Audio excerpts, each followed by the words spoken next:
Em alguns momentos, você de tanto andar com determinadas pessoas, amigos até, as pessoas começam a achar que vocês são irmãos ou parentes. Nunca passou por isso? Pois é, essa é a situação do autismo e o TDAH. Muitas vezes a gente olha para os dois e vê um grau de parentesco. E de fato, a herança genética, o código genético, algumas coisas são tão parecidas que nós os chamamos de primos. E esse grau de parentesco vai ser conversado hoje.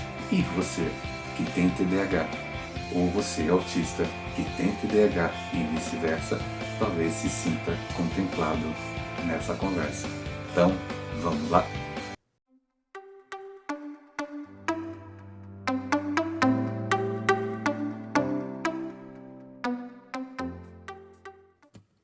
Cientista é um bicho inquieto, né, gente? Então, eles pesquisando, observando o comportamento e a conduta da pessoa autista e da pessoa TDAH, percebeu que além da genética muito parecida, alguma coisa a mais estava acontecendo.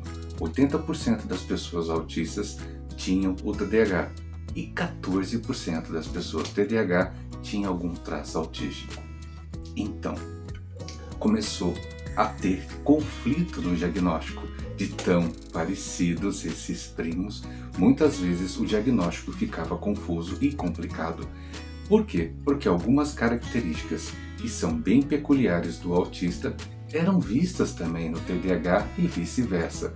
Mas quando um se sobrepõe ao outro, passa a se ter o nome de comorbidade ou uma situação secundária à principal observada.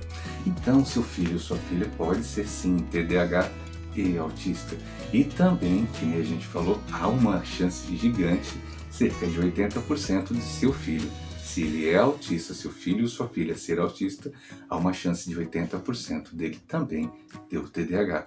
E quando a gente fala de TDAH, é preciso que a gente comece a desmistificar situações que aos poucos foram sendo apresentadas. Inclusive o cantor Fiuk, quando esteve no Big Brother passado, apresentou para as pessoas um dos tipos do TDAH, uma das manifestações de características peculiares do TDAH, mas nem todo TDAH é igual ao Fiuk, tá? Então, a gente, quando fala do autista e do TDAH como parentes, vocês vão começar a observar que algumas coisas são realmente muito parecidas. Quando a gente fala de TOD, que é uma característica mais forte no TDAH, que é o opositor, transtorno obsessivo, transtorno opositor desafiador, você consegue perceber que isso é uma característica muito mais vista no TDAH, mas também vista no autismo. Situações onde tendências depressivas muito vistas no autismo, também observadas no TDAH, e assim por diante, transtornos de ansiedade também visto nos dois primos. E aí fica, para aquele que vai fazer o diagnóstico, torna-se mais difícil fechar o diagnóstico de somente autismo, somente TDAH ou ambos, porque ambos são transtornos do neurodesenvolvimento neurobiológico. Eles não são, o TDAH não é enquadrado como doença, porque ele não é incapacitante, mas infelizmente, não sei porquê, quando o TDAH é apresentado junto com o autismo, ele é chamado de comorbidade. Mas fica por que é estranho? Porque comorbidade deriva de uma palavra que fala que leva à morte, que leva à incapacitação. O fato de você ser autista e ser TDAH não quer dizer que você está indo para a morte. Por isso que é estranho o termo comorbidade associado ao TDAH quando é apresentado junto com o autismo. Confuso? Não, não vai ser tão confuso.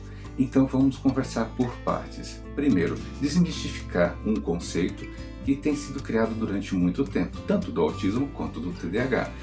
Há uma ideia, muitos falam, infelizmente falam muito e repetem muito isso, que a pessoa autista é aquela que vive no seu mundo. E falam também que o TDAH é a pessoa que está sempre com a cabeça nas nuvens. Na verdade, a gente precisa entender que a pessoa autista tem uma forma diferente de responder a seu estímulo, que é bem diferente de estar vivendo num mundo paralelo. E a pessoa TDAH, ela por si só, ela não é uma pessoa que está com uma cabeça nas nuvens, mas simplesmente que tem uma capacidade diferente de prestar atenção no que você está falando. Então, quando a gente observa o autismo e o TDAH, existem conceitos, características e principalmente são caricaturas do que seria o autismo e o TDAH. A pessoa autista, ela tem características bem peculiares, principalmente se ela não envereda para traços do TDAH. Então, quer dizer, a pessoa autista tende a ser mais reservada. A pessoa com TDAH tende a ser mais falastrona, quer dominar a situação, te interrompe várias vezes. A pessoa autista tende, quando a gente fala tende, porque não é uma característica fechada. Igual aquela situação que nós contamos lá atrás. O fato de você andar na ponta dos pés não quer dizer que você é autista. Então, segue a mesma analogia. Então, pessoas autistas tendem a ter um comportamento mais reservado. E aí, quando você fala assim, mas o meu filho é autista e ele tem um comportamento mais falastrão. Entendeu? Então, por isso que dentro do espectro autista, quando ele tem características que parecem com seu primo, a gente começa a investigar para saber se eles têm os dois transtornos.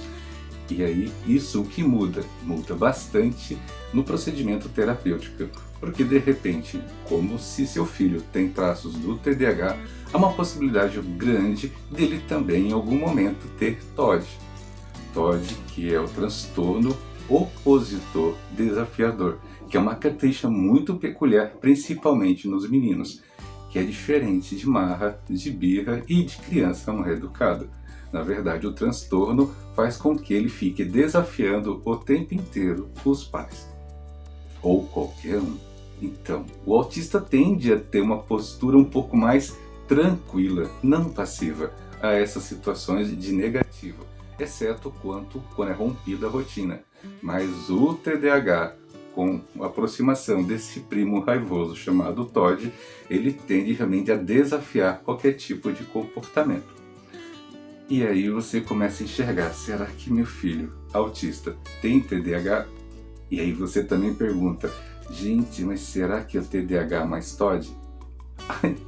Fora todas essas situações que eu estou jogando aqui para você ver, que são características tanto do TDAH quanto do autismo, vocês vão perceber que eles têm muito mais coisa parecida, inclusive o preconceito.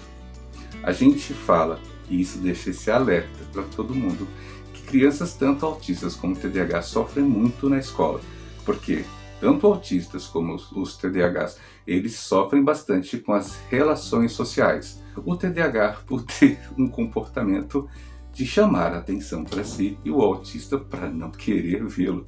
Mas tanto o reservado, comum ser reservado, e o serelepe, eles vão ter problema numa coisa que as pessoas aprenderam como padrão de comportamento. Eles fogem do padrão que a gente adotou como normal de comportamento. Então, normalmente terão poucos amigos. E aí sofrem bullying. Mas qual bullying? O bullying da escola realmente a gente fala, já falamos várias vezes sobre isso, mas não há bullying pior do que aquele que acontece no seio doméstico. Crianças tanto autistas quanto TDAHs, pais e mães e parentes, por falta de informação, acabam criminalizando muitos dos seus comportamentos que não tem nada a ver com a sua vontade ou a educação que receberam. Fica mais dúvidas? Fica mais claro? Então, quando você for procurar o terapeuta do seu filho, leve para ele as características que você está observando que são persistentes. Não é um comportamento simples, mas uma coisa que persiste mais que 1 ou 2 meses. Leve para o terapeuta, para o psicólogo, para o neuro, para quem acompanha seu filho ou sua filha, para que ele de repente possa, talvez, se for necessário, o ajuste medicamentoso. Quando a gente fala de ajuste medicamentoso, tem gente que salta.